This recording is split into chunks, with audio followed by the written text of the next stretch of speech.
Today's podcast is brought to you by Quantrix Modeler Introductory Training, teaching the fundamental foundation that you need to become a Quantrix master.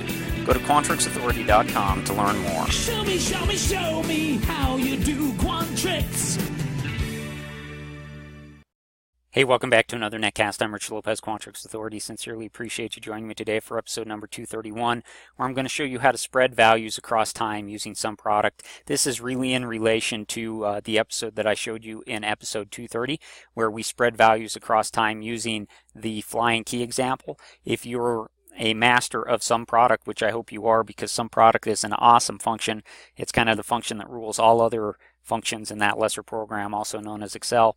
Anyway, if you're not understanding flying keys yet and you do understand Sumproduct, maybe this will help you understand flying keys that I demonstrated in episode 230 as well as what I demonstrate in episode 200.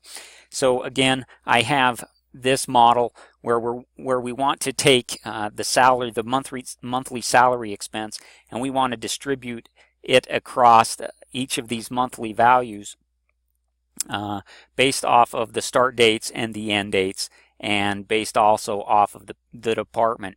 And I showed you in the last episode how you do that using a flying key with a select statement. Well, let me show you how you do it with Sumproduct. So what I would say is I would go out and I would say department is equal to Sumproduct.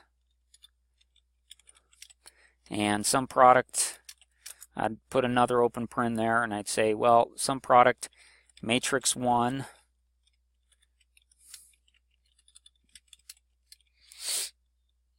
month helper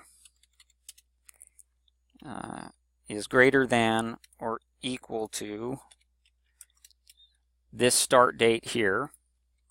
Okay, and then I would go ahead and I would multiply this, and I want to multiply that again by matrix 1 month helper is less than or equal to the termination start date here, or the termination date used here.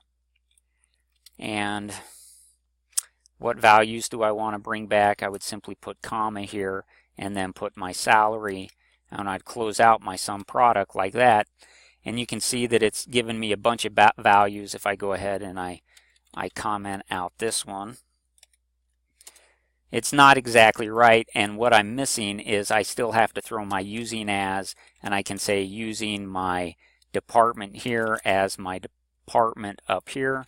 And once I do that, then I start to see the same values as I was seeing with the flying keys, and it indeed is working correctly. So here's a flying key example. I showed you that in the previous episode 230, and you can do the same thing by using Sumproduct if you're familiar with that function that comes from that lesser program known as Excel.